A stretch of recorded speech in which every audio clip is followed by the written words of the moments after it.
Couple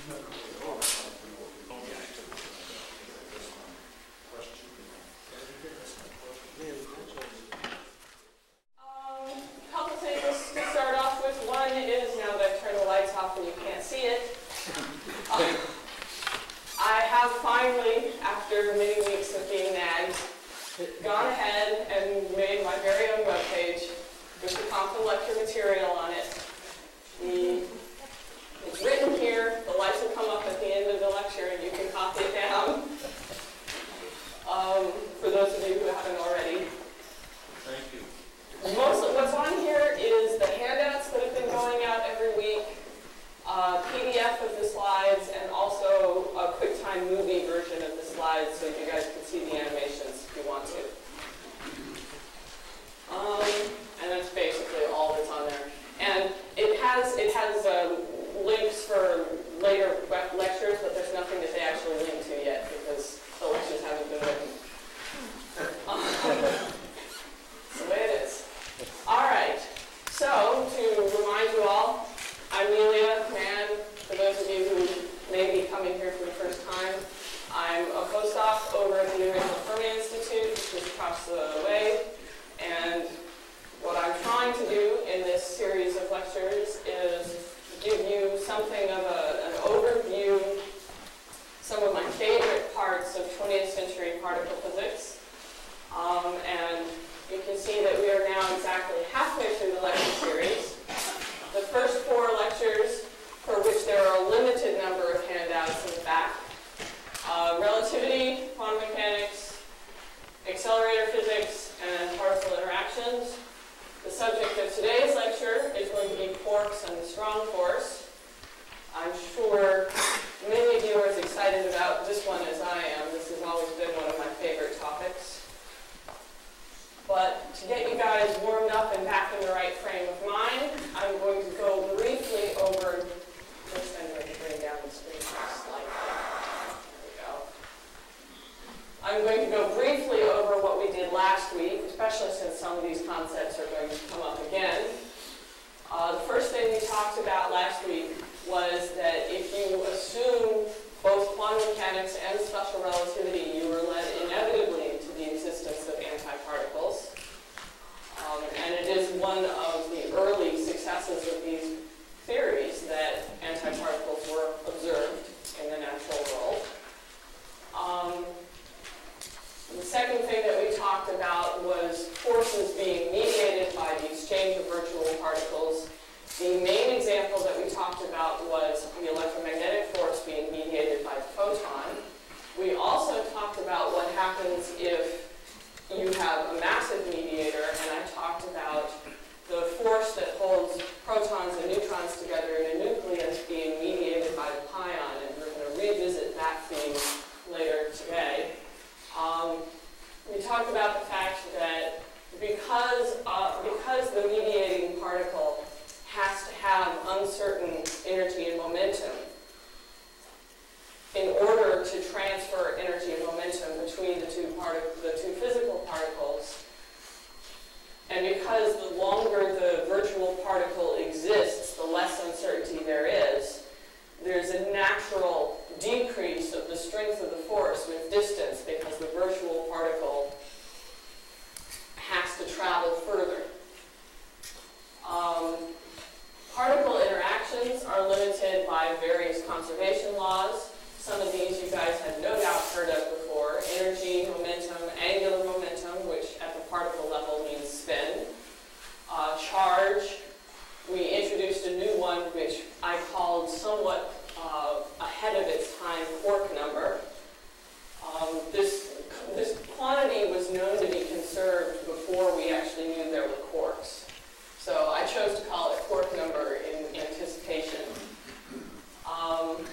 And I talked about the fact that because there's a sort of a golden rule that any particle interaction that is not forbidden by some conservation law does happen. In order for a particle to be stable, in order for it not to decay, it ought to be protected by conservation laws. There should be a good reason why it doesn't decay into lighter particles. And finally, we talked about if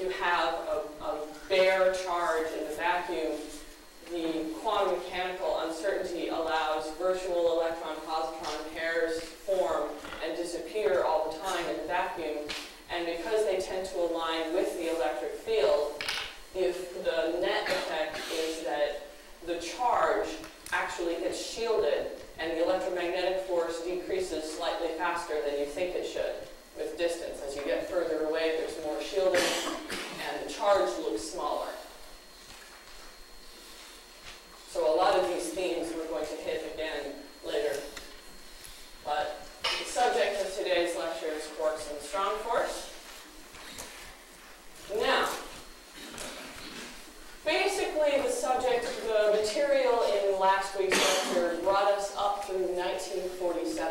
1947 is when the pion was discovered. As we mentioned, it had been predicted as the mediating particle of the nuclear force. And for a while, physicists really thought they had everything figured out. They had the electromagnetic force, and they had all the pieces they needed for that. And they had the nuclear force, and they had all the pieces they needed for that. And they had a couple of stragglers. The muon had already been discovered, and nobody really knew why it had been discovered and what its role was, but it wasn't doing anything to harm the theories. It's just, a muon is basically a heavier electron. But more or less, it looked as though they had reached the end of what needed to be discovered, and they were able to rest on their laurels for about 2 months between the discovery of the pion and a new series of discoveries, because the end of the 1940s through the mid-1960s, this is when particle experiment really comes of age. I believe the first of the modern particle accelerators is the Cosmotron at Brookhaven. It was built in 1953. And what you see is over time, you start picking up a couple more particles. They're the first guys. Then maybe there's a lull. And then soon we're going to hit 1961, which is when everything goes crazy. There we go.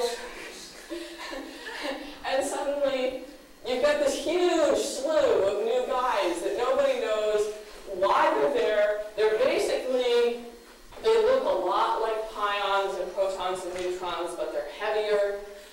They tend to be very unstable. They decay into pions and protons and neutrons. And suddenly they've got this huge pile of new particles that they need to come up with some way of understanding. So, the first thing you want to do when you've got a huge number of objects is try to see if you can find patterns. So the first thing that they do is they see, well, some of these particles are like protons and neutrons.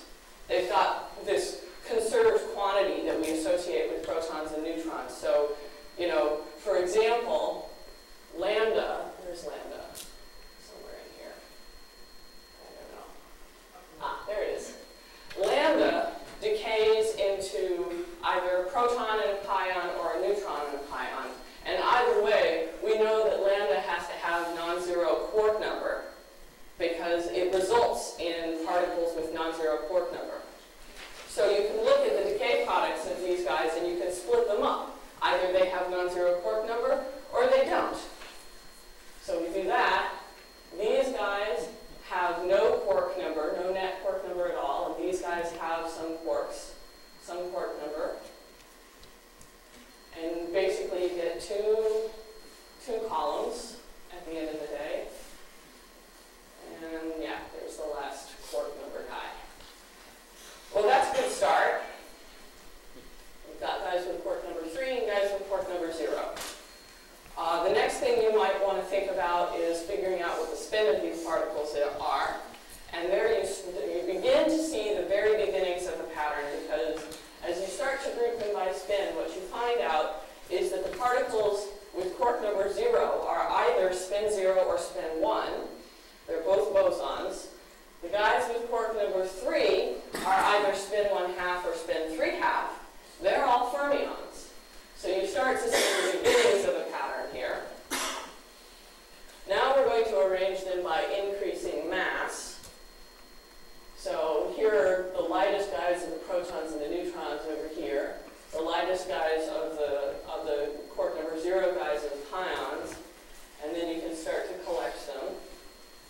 And hopefully you're starting to see the beginnings of something that looks kind of pretty over here. This is still a bit of a mess. Then there's charge. We've got, I've gone ahead and written out all of the charges explicitly, although obviously I don't expect you guys to walk away with a complete catalog of all of these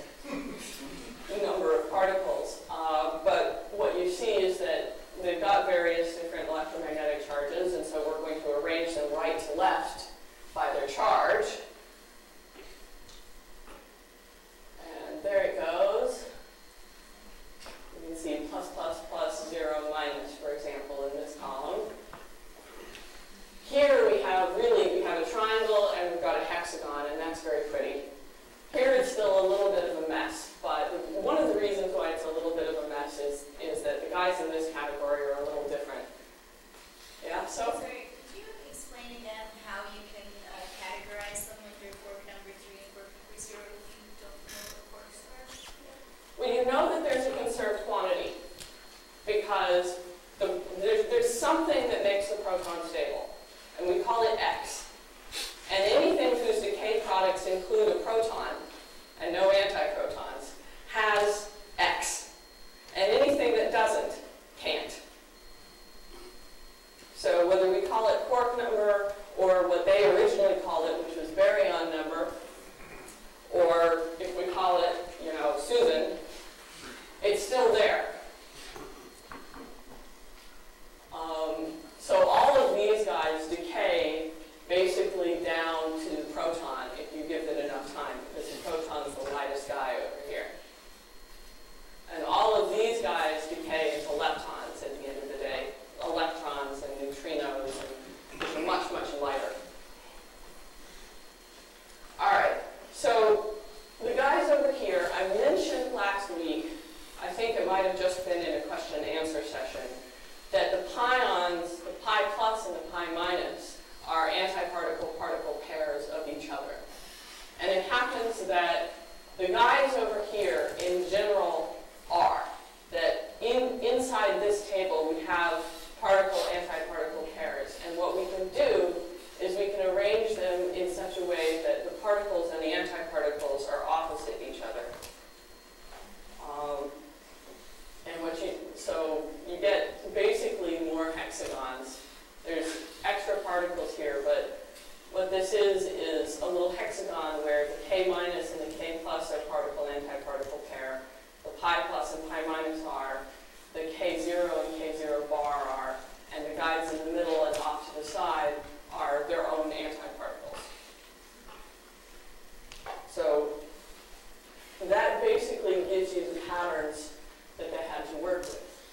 Now, we know from history that when you've got a large number of objects and they can be arranged in, ways that are organized and pretty and easy to see, that this generally means there's something underneath. There's some internal structure that's explaining this. And the best example we have is the periodic table. Mendeleev wrote down his periodic table organizing elements by their properties, by, he knew what a noble gas was, and, he knew what behaved like hydrogen and what behaved like carbon, and he organized it together, and eventually that table was explained by the fact that atoms are not just, objects that are called iron and carbon and whatnot. They're actually protons and neutrons and electrons. And the different ways of organizing these things lead to the different elements. Well, in this case, what's going on is that these patterns of particles are going to be explained by these guys being made up of quarks and antiquarks. This is due to Murray Gell-Mann, who referred to this as the eightfold way because of all of those hexagons that had 8 guys in them, and also because he liked being just a tad melodramatic.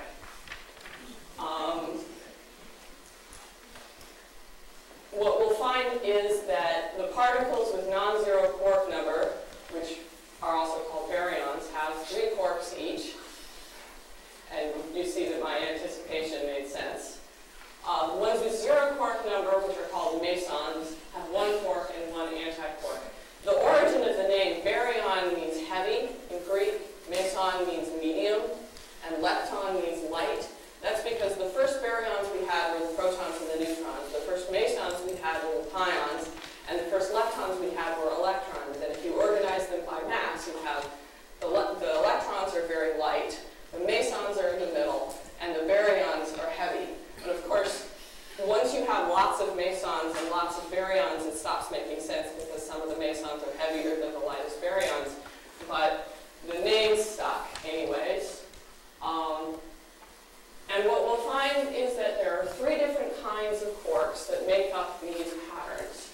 And the masses happen because, now I'm never going to say explicitly that 2 of the quarks are lighter than the 3rd, but when a particle has these quarks, it's lighter than when it has the 3rd type of quark. So the more of the strange quark, what's called the strange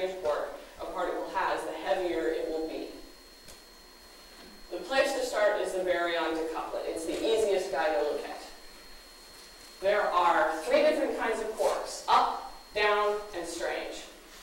There are exactly 10 different ways of taking three kinds of objects and arranging them in groups of 3. 10 different ways of doing it, 10 baryons in the baryon decouplet. Pretty straightforward. The guys up here are the lightest guys, and they're very close to the same masses as each other, and they're just made up of up and down quarks. The next row down has slightly more mass, and it has 1 strange quark each. The next row down has 2 strange quarks, and the heaviest guy is made up of 3 strange quarks.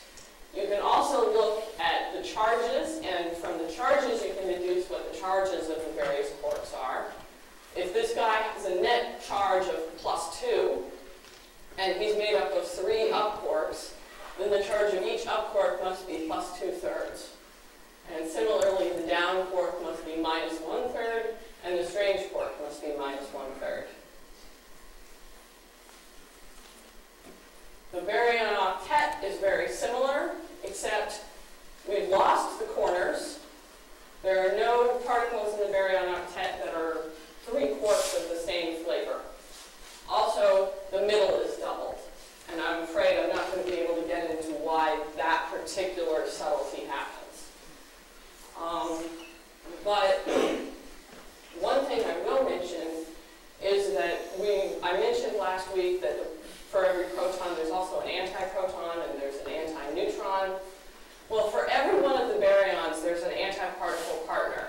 So for the baryon octet, I could draw another pattern that is the antibaryon octet. And it would be made up of the antiproton and the antineutron, and all the charges would be reversed, and they would be made up of anti-up and anti-down and anti-strange anti-quarks.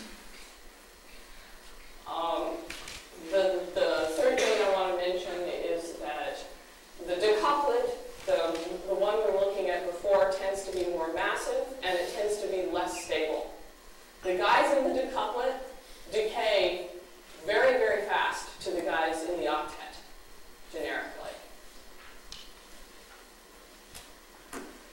Then we have what are called the meson nonettes, which are groups of 8 that fit into these nice hexagons, and then extra guys over to the side.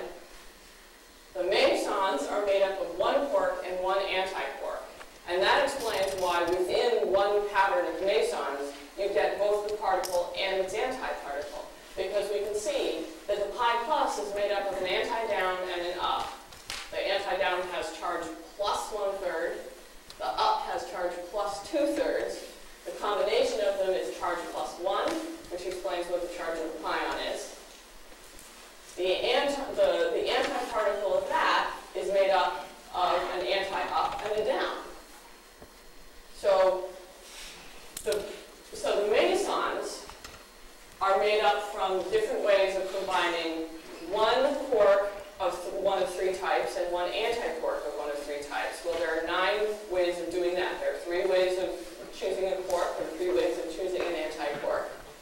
You wind up with 9 possibilities, and that explains why there are 9 mesons in one of these patterns. Excuse me. The 3 guys in the middle are, it would be nice if they were just up anti-up and then down anti-down and then strange anti-strange. The reality is that there are sort of quantum mechanical combinations of these possibilities. That's why I didn't write their quark content right next to them, because it's a little bit more complicated. But then you have the second meson nonette, which is basically the same as the guy up here. It's just heavier. It's just a second copy. Now, you might ask, have we ever seen a quark, and what kind of evidence exists for what I'm claiming? Well, the first kind of evidence that I would like to present is the deep inelastic scattering experiments, which were run in the 1970s and the 1980s. If you recall from the 3rd week, we talked about Rutherford scattering being how people discovered what the structure of an atom was. Well, the deep inelastic scattering experiments are very similar in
what you get are what we refer to as generations.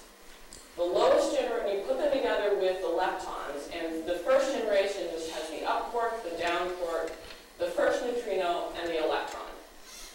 The second generation has the charmed quark, the strange quark, the muon, which I mentioned earlier is just a heavier electron, and another neutrino, which we associate with the muon. And then we have the top, bottom, tau neutrino, and tau.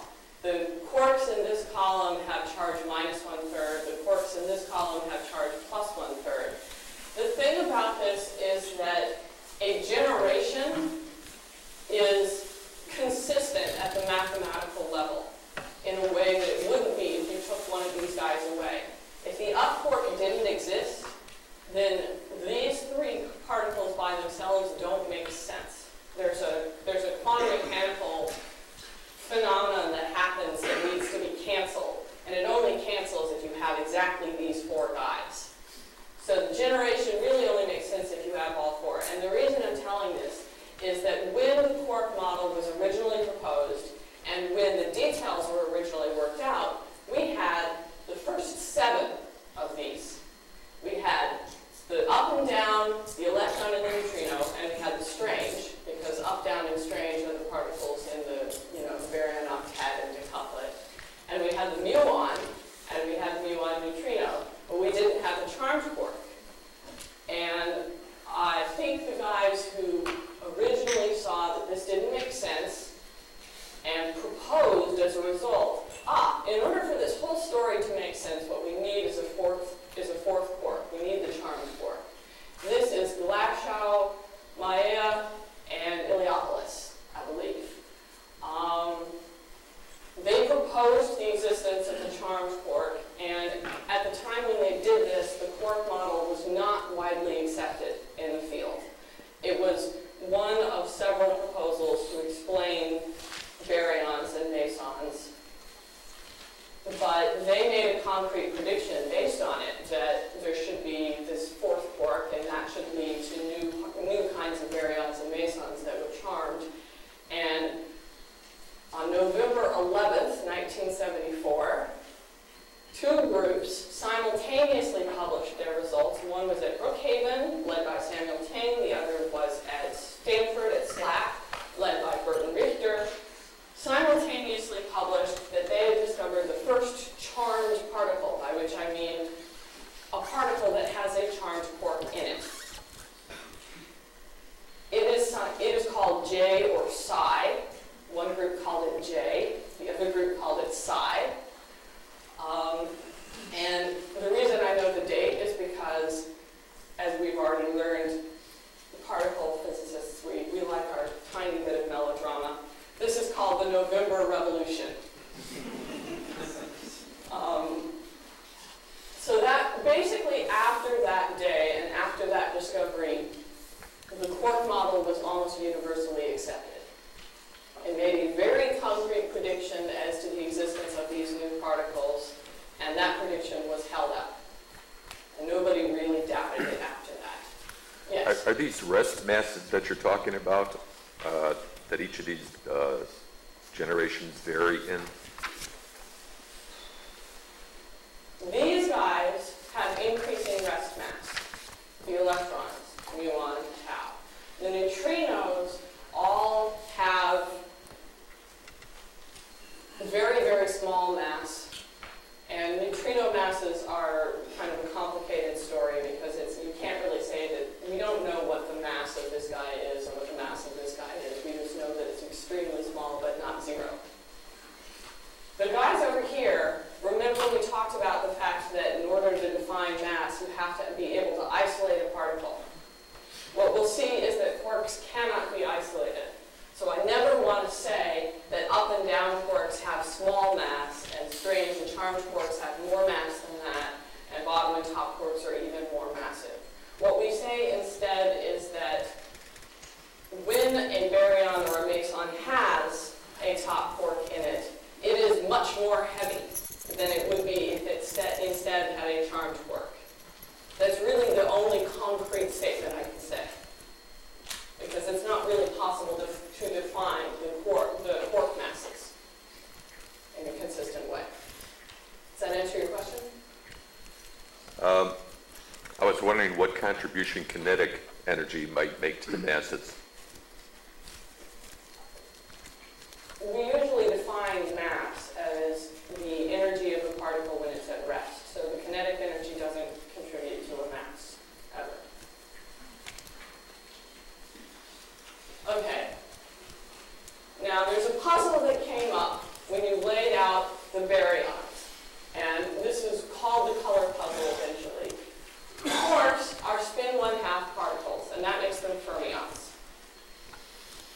Fermions satisfy what's called the Pauli exclusion principle. That means you can't have 2 fermions or more than 1 fermion in the same state. This is why, for example, there are, in hydrogen, there's 1 electron, and in helium, there's 2 electrons, and they both sit in the lowest state, and one is spin up and the other is spin down. And the reason for that is that they can't both be spin up and be in the ground state because they're 2 fermions. They can't be in the same state as each other. They have to spread out. Well, consider, for example, this guy, the delta++, which is one of the baryon decouplets. Its quark content is 3 up quarks, 3 of the same guys. Now, being in the baryon decouplet, it is a spin 3/2 particle, which means it has enough angular momentum that it is possible for it to have enough angular momentum in, say, the z direction, that this has to be accounted for by all 3 quarks being spin up in the z direction, all at once. Well, that means that all 3 quarks are up quarks, and all 3 have spin up. And this looks like a contradiction because they are fermions and they should satisfy the Pauli exclusion principle. The conclusion is, and more or less has to be, that there is some other quantity that the quarks have that we're not taking into account, and this quantity is different for each of these quarks. So the quarks are not actually violating the Pauli exclusion principle. And we call this quantity color. It has to be there because otherwise the delta++ could not exist. Quarks come in 3 colors, and antiquarks come in 3 anticolors. Red, green, and blue. And of course, this doesn't, we call it color. It doesn't have anything to do with color as in light, as in photons and frequency and, gosh, that's a really ugly t-shirt. But red, green, and blue, anti-red, anti-green, and anti-blue. And I went ahead and used the actual colors. Baryons are made up of 1 of each color. So baryons have a red quark, a green quark, and a blue quark. Antibaryons are made up of 1 of each anti-color. We have anti-red, anti-green, and anti-blue. Mesons are made up of 1 color and 1 anti-color. These are called colorless combinations. If you have 1 of each of the colors, or if you have a color and its anti-color, what you get is, in net, colorless. In the same way, if you had a positive charge and a negative charge and you put them together, the net has no charge. And continuing on with that analogy, we can ask what role, besides explaining the exclusion principle, does color play for us? Is it just some quantity that hangs out to make the statistics work? Or is there something more to it? And the answer is, color is to the strong force what charge is to the electromagnetic force. It's the quantity that, if the object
different from the electromagnetic force.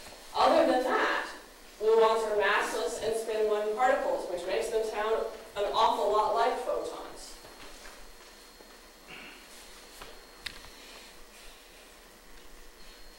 Now, no particles found in nature have any net color. You can't get an isolated object that has some unit of color. Color is never directly observed in the laboratory. Why is that? Well, like I said, gluons are massless like photons. Classically, that means the strong force should behave almost exactly the same as the electromagnetic force. When we talked about the connection between virtual particles and the decrease in the strength of a force with distance, it depended on whether or not the mediator particle was massive or massless. Photons and gluons are both massless, so classically, to first order, they should look very similar. However, we talked about quantum shielding for the electromagnetic force, the virtual positrons and electrons that come into existence in the vacuum and shield the charge. It turns out that when you're talking about the strong force, there are two big differences. One is that the net effect, instead of making an object look less colored, is to make it look more colored. It actually increases the effective charge, the effective amount of color in an area when you have, because you don't just have quark and anti-quark pairs, virtual particles popping into existence. You also have virtual gluons popping into existence and popping out. And the whole story is much more complicated because you have 3 colors and 3 anti-colors instead of just like a binary system. And the net effect at the end of the day is that a bare colored particle gets reinforced by the shielding and actually seems to be more colored. The second thing that is very different is that this is an extremely large effect here. For the electromagnetic force, the effect is small. It's like a grace note on classical electromagnetism. And this is why, in general, electromagnetism behaves like a 1/r² force. And you don't really notice this tiny little effect. For color and the strong force, it is a huge effect. And in fact, it swamps the classical behavior. Classically, you expect the force to decrease with distance like 1/r², just like the electromagnetic force does. But when you include this quantum mechanical shielding effect, what you find is that the force increases with distance, like r. So classically, the strong force should get weaker with distance, but in fact, it gets stronger the further away. And I don't know how many of you remember your basic mechanics, but a force that increases with distance like linearly with the distance between the two objects, this is exactly what a spring does. So you can you can picture this as two colored objects are attached by a spring. And as you try to pull them apart, the force between them gets stronger and stronger and stronger, and it would take an infinite amount of energy to get them apart. This, incidentally, was worked out by Wilczek, Gross, and Pulitzer, yeah, Pulitzer. They got the Nobel Prize for this a few years ago. Interestingly, it's really only, a lot of this, the mathematics is very, very complicated, and you can only sort of do it in these approximation schemes. It's not known exactly. Nobody's ever proven this precisely. But just the approximation was good enough for a Nobel Prize. If you can prove it precisely, it's worth $1 million. It's one of those $1 million mathematical puzzles. So, quarks, because of this, spring effect, quarks very close to each other feel very little force from the strong force. It's the, quarks inside a proton are close enough to each other that it's like they're like the analogy that people use is it's like marbles in a bag. They're pretty much free, just like, you take take two objects attached by a spring and you keep them really close to each other, the spring doesn't affect them much. They basically act like they're free.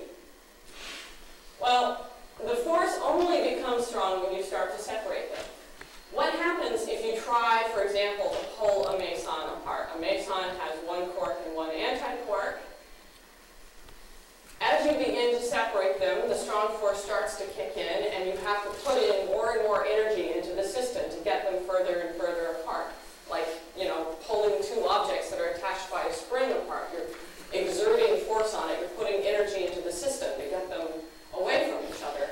What happens is eventually you've put so much energy in the system, into the system that the energy you've put in is equal to the amount of energy that is necessary to produce a quark-antiquark pair.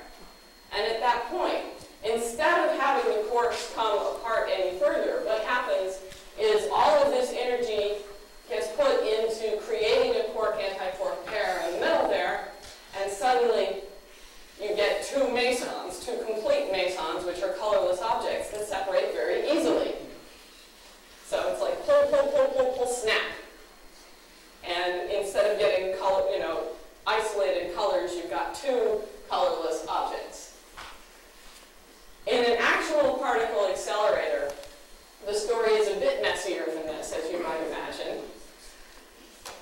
If you smash protons and neutrons into each other with enough energy to get the quarks flying apart, what happens instead of this very neat, we produce a meson here and a meson here and a meson here, is you get this huge mess, which is called a jet of quark matter. You get a bunch of mesons and baryons flying off in this direction because the quarks are coming apart and they have so much energy, and then these quarks are not very close to each other, so they come apart and you just get this huge shower of mesons and baryons coming out.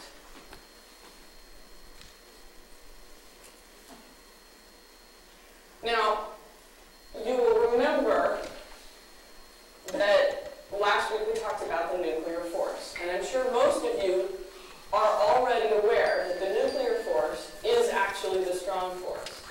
But how do we reconcile this picture? Last week we were talking about interactions between protons and neutrons, and we were talking about them exchanging pions, and now we're talking about quarks exchanging gluons. So how do you reconcile these two visions of the strong force?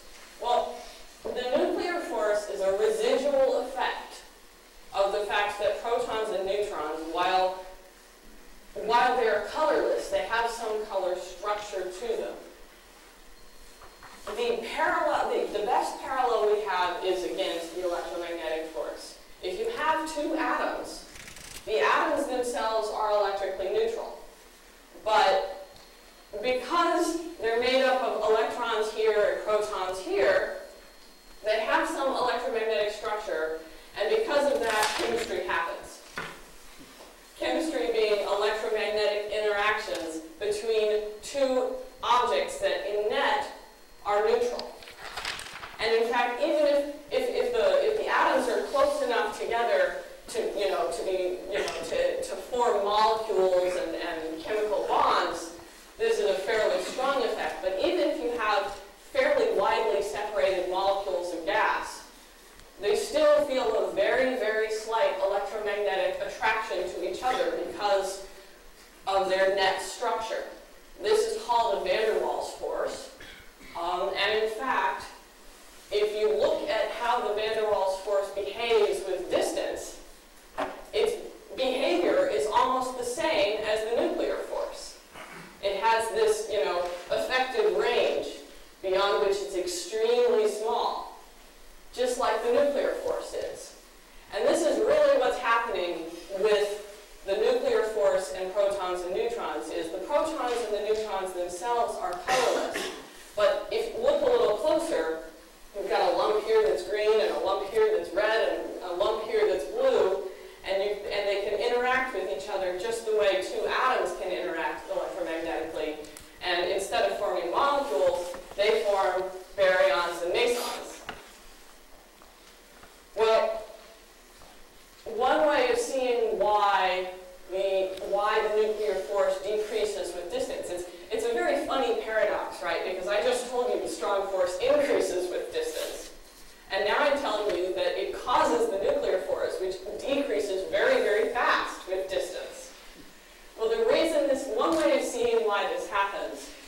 is that, you just sort of think physically about, if you want to see the internal structure of something, you have to be very close to it.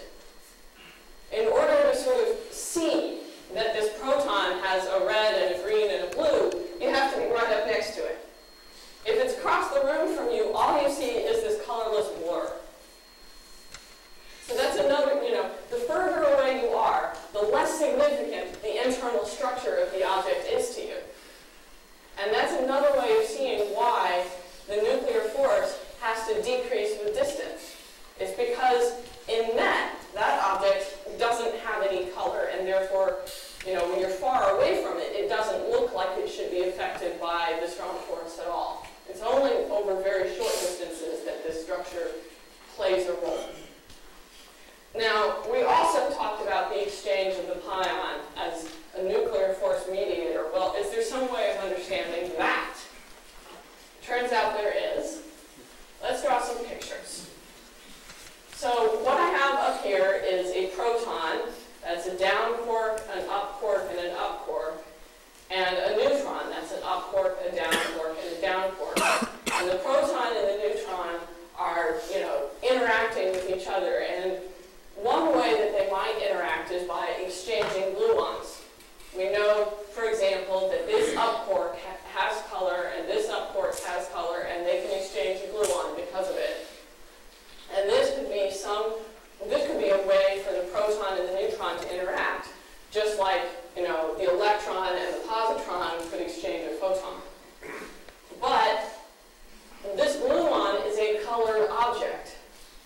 So again, we have this sort of brain teaser that because the strong force is so strong that colored objects can't be isolated, and because this gluon has color in it, it can't be exchanged over a far distance, because then you've got a colored object existing by itself for a long, fairly isolated from other things.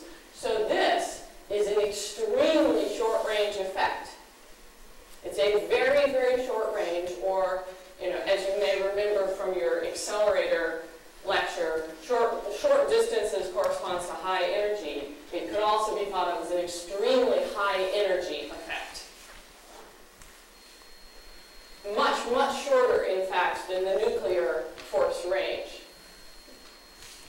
Now, you can draw a diagram where it looks as though the proton and the neutron can exchange an object that doesn't carry color.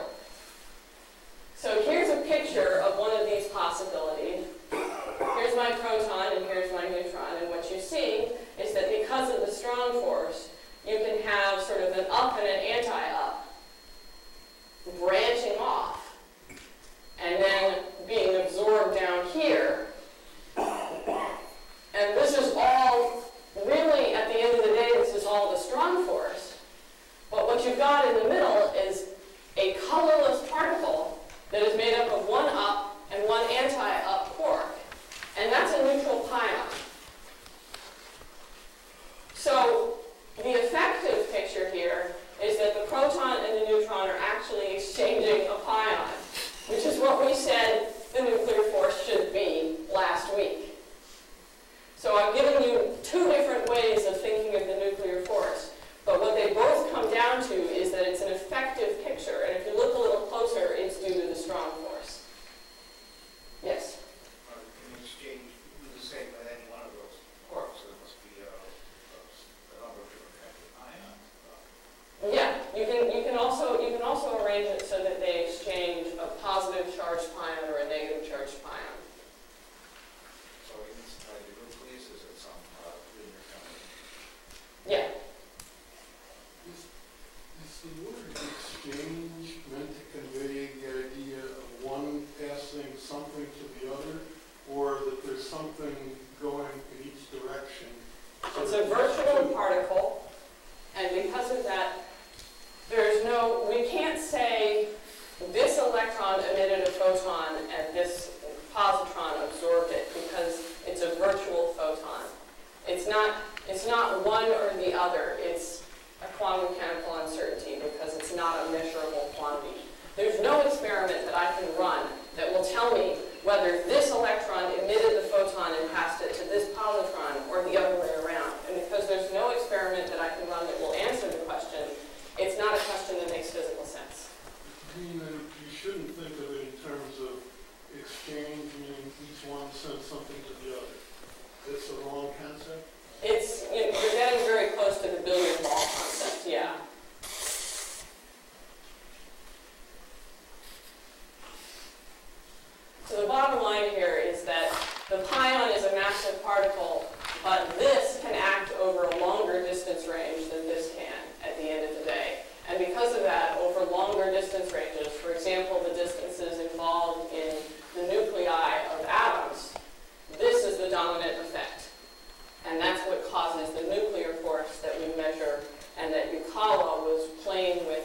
you can fit them into patterns based on whether or not they have quark number, based on whether or not they have charge, mass, how much spin they have.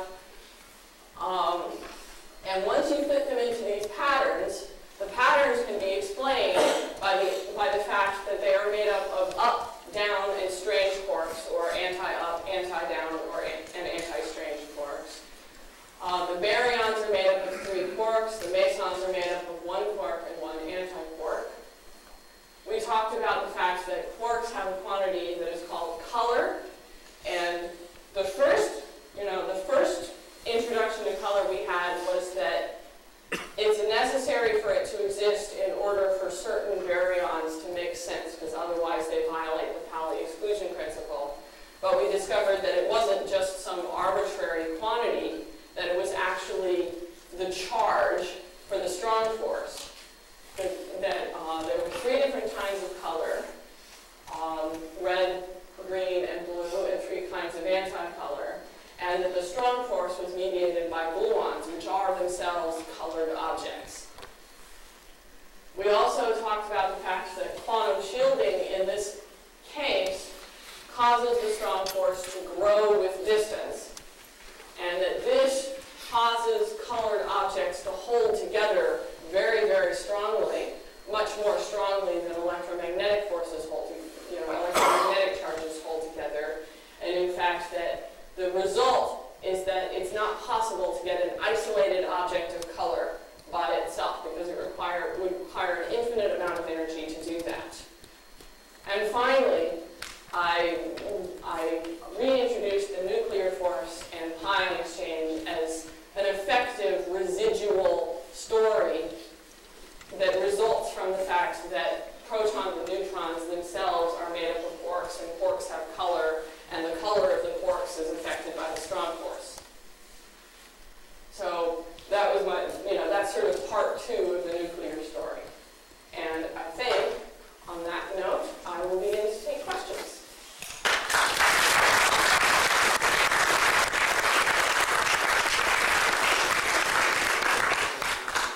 Yes? I think you said something like duplets decay very quickly into octets. Yes. Does that mean that a 2-quark particle gives rise to a 3-quark particle? No. The decouplet is 3 quark. The decouplet of baryons is 3 quark particles, and the octet of baryons are 3 quark particles. Let me show you. Let's go back. So here's the decouplet, and you can see there are 3 quarks here, an up, down, an up, down, down, and so on. And there's the baryon octet, and these are 3 quark particles. And they're made up of the same flavors of quarks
to bring them together, and suddenly they say, okay, now it's time to start exchanging particles. That's, they can't know that. It's just, they're all, a charged object is always associated with an electric field. It's always emitting photons.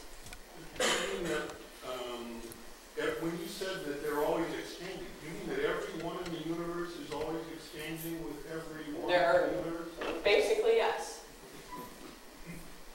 And of course, there are virtual particles whose effect is essentially non-existent if the electron is here and the positron is on Pluto.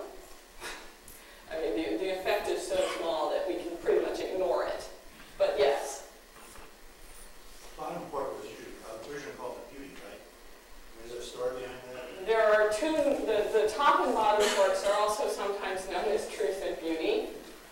Because again, particle physicists like their melodrama.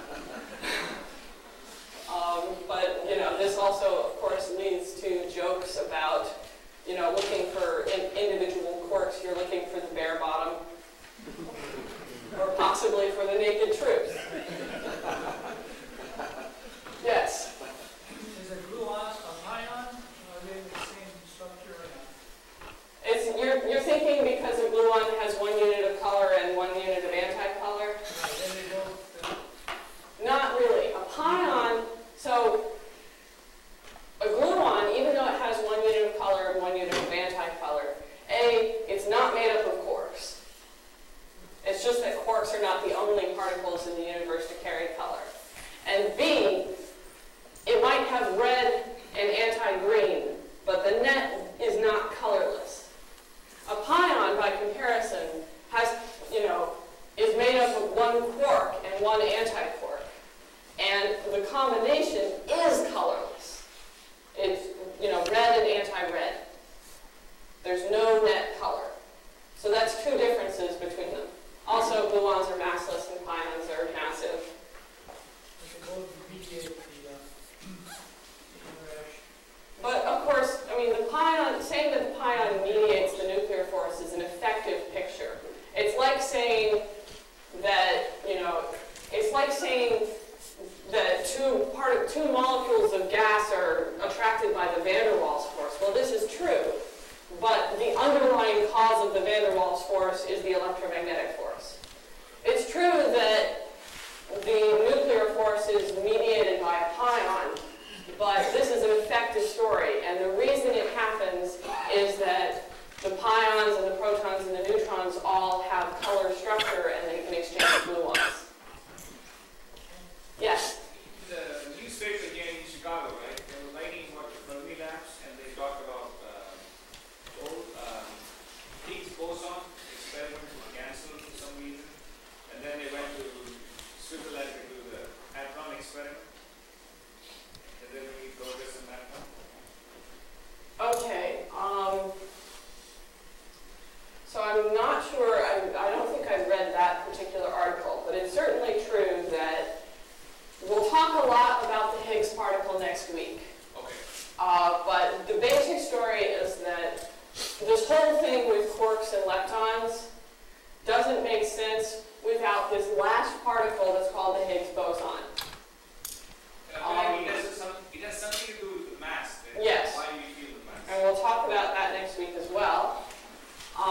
But the bottom line is that this whole story isn't mathematically consistent without the Higgs boson. And because of that, we've all been looking for the Higgs boson. And there are several major experiments that have tried to find it. Well, there's at least one that had been run at CDF that, eventually it's not like the experiment got canceled one day for no reason. It's more like the experiment had run its course to the extent to which it was really able to do. And now we're moving on to the LHC, which probes higher energies. And we think the Higgs particle, the reason it hasn't been discovered is that it's more massive than the energies of the accelerators we've been able to create. So we need a higher energy accelerator in order to produce it. And that's what we're hoping to do at CERN. Yes? Are some accelerators colliding electrons and positrons? And if so, what's the outcome? Or what are they looking for, I guess? You're always looking for, you're always in general looking for new particles. The answer is yes. Various accelerators are built colliding various kinds of particles. And I believe the particle accelerator that has been proposed that could be built after the LHC, which we call the ILC, I believe it is an electron-positron collider. And the benefit of electrons and positrons would be that because they're not made up of quarks, quarks in the strong force is kind of a mess because of this, because of confinement and the jets that are produced when you collide them and whatnot. There's a lot of noise. And because of that, you have to spend a lot more time figuring out what the background of the experiment is and looking for signals and whatnot. Electrons and positrons are cleaner objects. The downside is that because an electron is so much lighter than a proton, the collisions will inherently have less energy. But the ILC is an electron-positron proposal. Yes? Would you raise the screen and turn on the board light so we can see the webcast? Yes! Very good point.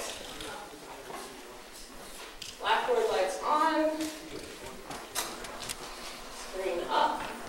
Can you see that? Yes. Okay. Yes. The gluon effective range, just how many orders of magnitude less than the ion?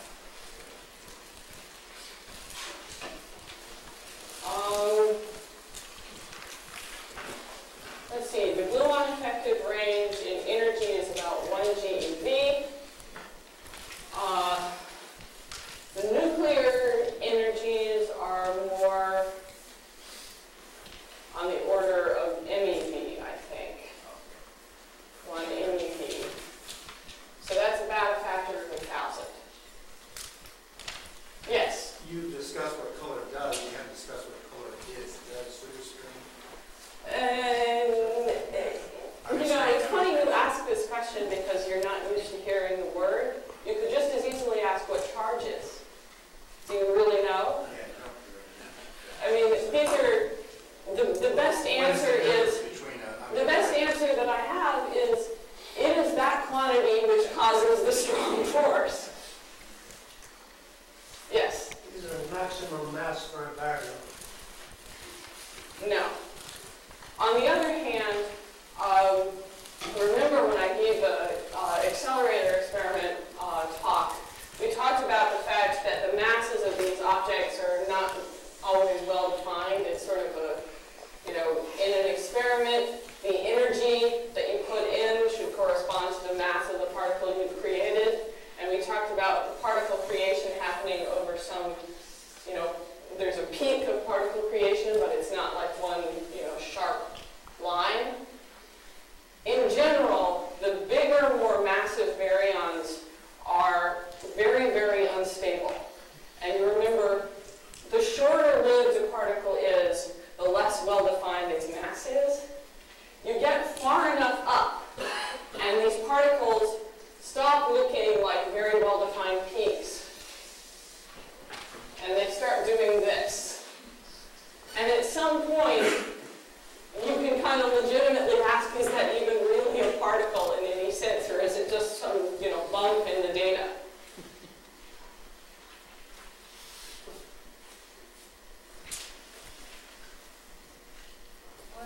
What is that last word on your HTML? HTML? What? Oh, HTML, okay. Yes. Where do glue balls fit into this picture? A glue ball is a combination of gluons that is colorless. Just like a quark has some color and an anti-quark has some color, and you can put them together and get something that's colorless. It's possible to build an object out of gluons in such a way that the net object is colorless. Now what's interesting is that glue balls, while the individual gluons, we say they're massless, which again is a very, sort of dangerous statement to make because you can't get a gluon by itself. Glue balls are massive objects. The energy of the interactions between the gluons creates a mass for the glue ball. And glue balls are massive enough and strange enough objects that I don't think one has ever been concretely observed in an accelerator. We do think they exist. But if they are colorless, they could be observed. Yes, in principle, you can observe a glue ball. And they're, these things, they start to get, quantum mechanically confusing, particularly once you go beyond the first sets of mesons and baryons. There are some people who will argue about, this extremely massive meson that's been observed, is that even a meson, or is it maybe a glue ball? And those kinds of arguments actually do exist, and people, discuss various, and again, it's usually one of these objects that looks basically like a bump in the data. What is that? Is that a meson? Is it a glue ball? Is it, somebody sneezed on the accelerator? Did you say a glue ball is mass, it's not a Higgs origin? Oh. Yeah, I guess that's true, because the Higgs mechanism is an electroweak mechanism. And glue balls, the only force that's exerted on a gluon is the strong force. And so its object, its mass comes from the strong force. And again, its mass comes from the binding energy of the gluons to each other. Yes? You talked about there being like a mathematical need for this Higgs boson particle to kind of round out the... Yes. Is there a bunch of other math out there also that people are all excited about that has some following? That, boy, we got to find a whole lot more stuff. Or is there a sense of, I'm trying to analogy between everyone was champion until... So the standard model of particle physics, and in terms of just describing the strong, the electromagnetic, and the weak forces, requires the existence of the Higgs boson to make sense. With the Higgs boson, those three things together are complete. What there is, that is, you might think of as a parallel, is a mathematical inconsistency between these three forces and gravity. And that tells you there's something else. And there are plenty of arguments about what that else is, and it's not, in the case of the Higgs, we said this doesn't make sense, but if we add in this one extra particle, suddenly it all fits, and, everything is beautiful. And we have a very, very concrete prediction. In the case of combining gravity with the rest of this, it's a lot more controversial. We know there's a problem, we don't necessarily know how it's going to be solved. What happens if there's enough energy in an inclined case? I mean, I know that. We're all out of jobs. No. It's actually, if CERN did not find the Higgs, that in itself is an interesting result. Would be interesting. Because what that means is that there's something we really don't understand about the standard model. There's new physics where we thought we understood everything. When people talk about sort of the worst possible thing that could happen, it's usually the LHC finds the Higgs and nothing else. Because then, you've finished out the picture you had, and you haven't got anything new to play with. So not finding the Higgs would actually be, interesting in its own right. Yes? When the meson snaps apart, is there distance at which it does so? Again, this is very much the same question that was asked earlier, which is, what is the effect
to 10, so that's 12 times 10 to the negative 21 times 10 to the 8. 9 times 10.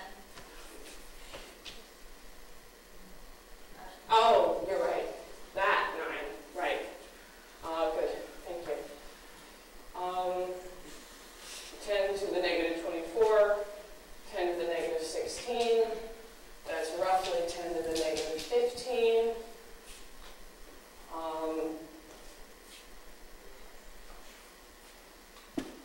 So the distance is approximately 10 to the negative 15 meters. That's the answer.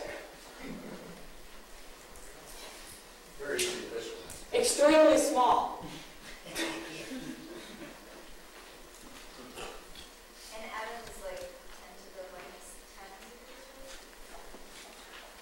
10. And a nucleus is another factor of 1,000 smaller than that. 10,000. It's a 10 to the minus 4. Yes? A gluon is composed of a color and an anticolor. Yes. There are 3 different colors. And 3 anticolors. Does that mean there are 3 different types of gluons? There are 8 kinds of gluons. It happens, this is a subtlety I glossed over. If you choose one color and you choose one anticolor, there are 9 ways of doing this. Of these 9 combinations, there's one, superposition combination of these that's colorless. And there are 8 that carry color. So the 8 that carry color, those are the 8 gluons. And the one that's colorless, that's what the mesons are. Yes? There was a prior lecture series on the Higgs particle, the Compton lectures, and I seem to have a distinct recollection that the lecturer said that most of the mass of the proton was due to the kinetic energy of the quarks of which it's composed, and the Higgs was... It's binding energy. I mean, I wouldn't necessarily say kinetic energy, but just like the glue ball has energy from the interactions of the gluons with each other, the binding energy of the gluons together. The proton, the mass of the proton, most of it does come from the interactions of the quarks, the binding energy of the quarks. But not all of it, in fact. And that's why we're looking for the Higgs particle to explain the rest. That and other reasons, yes. The Higgs particle does not just generate masses, it also does something called symmetry breaking, which we will talk about next week.